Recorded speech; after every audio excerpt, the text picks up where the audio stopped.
Hello guys, this is Ron Chan speaking. I am trading Pokemon from a hat red version and silver version. Of course, I am using the Johto guard glitch. So if you don't know what the Johto guard glitch, it allows to access trading of Generation 2 Pokemon to Generation 1. In the past, I've been using GameSharks to use a Pokemon modifier code to change Pokemon and movesets as well. I used to do that back in the day. But for those of you that own the real Game Boy and don't care about emulators, you can get the 255th Pokemon, because there was a tutorial video of how you get the 255th Pokemon, because it's a really complicated glitch. So once you get the 255th Pokemon, you're allowed to trade any Generation 2 Pokemon. But the way it works is you have to put that Pokemon on top of your party, and then the second one should be your regular Gen 1 Pokemon or something like that. But for some reason, it does not work from any Gen 2 movesets at all. Unless you have a 255th move or whatever. But like I said, it does not work if you're trading a Pokemon that has Generation 2 movesets. Now, I'll be surprised if someone actually hacked the code that allows to trade through Gen 2 Pokemon and Gen 2 movesets. So I'll be surprised if any ROM hackers may succeed to do that. And you know why? Because ROM hackers of today can do some game-breaking glitches and all that crap. So the hacked Pokemon Red is actually Pokemon Grape. I actually got the demo for a while, and of course I got many versions of Pokemon Brown, but of course you can't get Pokemon Brown anymore through the official website Rajang.com due to a DMCA takedown. But there's a chance you can still get Pokemon Brown from ROM-Hack.net. Okay? Now, what really bothers me is the way they added Johto Pokemon such as Chikorita, Quilava, Sentret. All these Gen 2 Pokemon are placed in an incorrect slot. Now, I mentioned that the programmers originally going to have 190 Pokemon, or 199 for that matter, because 39 Pokemon were missing those, and while the 41 Pokemon were glitched. So it kind of makes sense. So these placeholders are missing those, and Hex 1F actually starts with Scizor, but when you play Pokemon Grape or Pokemon Brown, Hex 1F is actually Chikorita. I mean, did the programmers ever look up Bulbapedia or trade in Gen 2 Pokemon with the GameShark or whatever? That's kind of not right.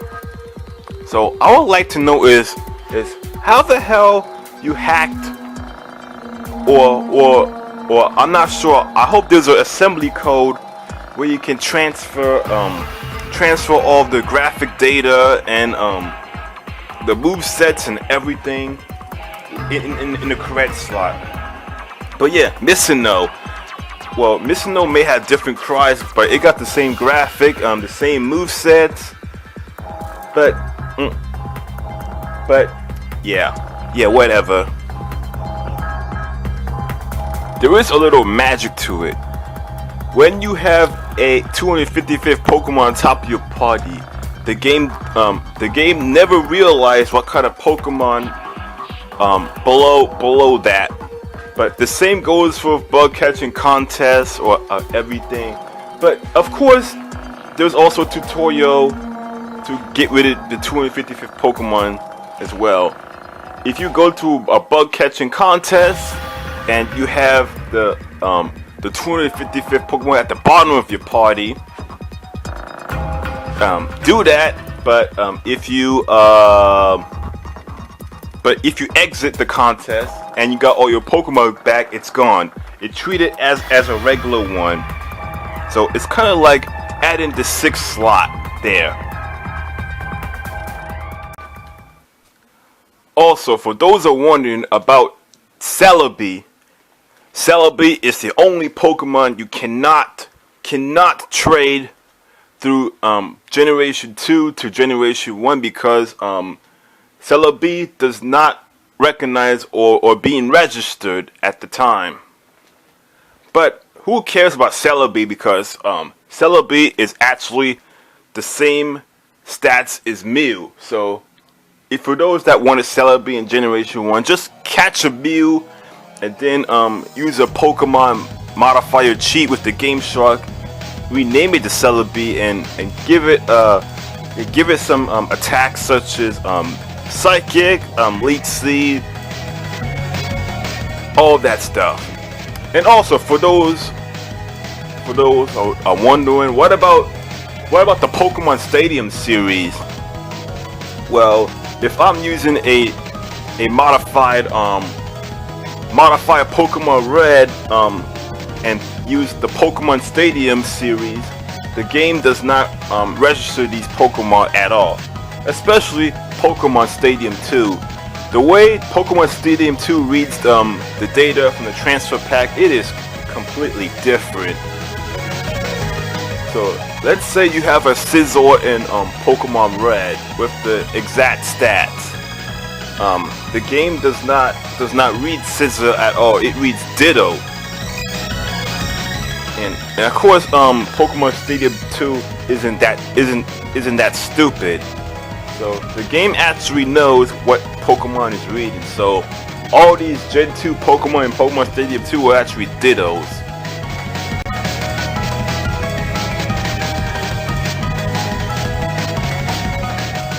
I hope that someday these programmers will put actual Gen 2 Pokemon into a Pokemon Red or Blue cartridge, so I can just trade and have fun with it. So it's Gen 2 attacks. You see, the programmers, when they first developed the game, they should have did this in the first place. But I also want to talk about stuff with us because since there are more Pokemon in higher generations, I think Generation 7 is the recent one, which is Sun and Moon. But when Generation 3 was created, of course, Pokemon over 255 were added.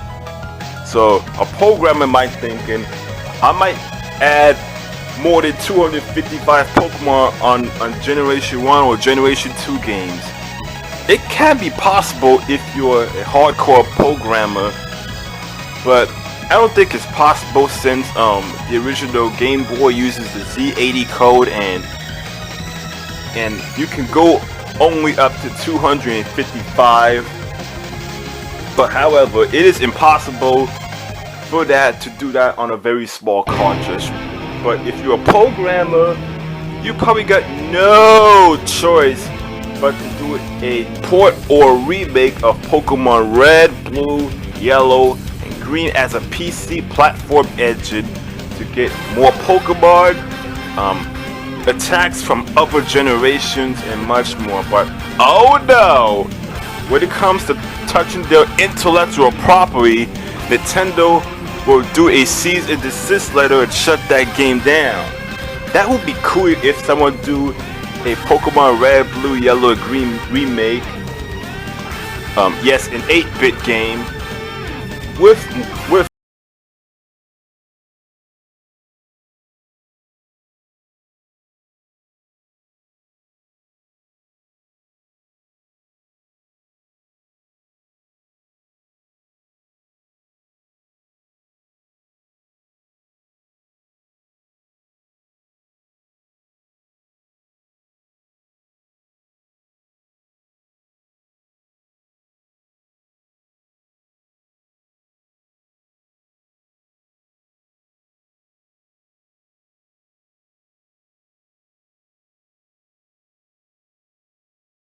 guys, this is it. I just want to talk about some stuff about the Pokemon series. So thank you for watching. Take care.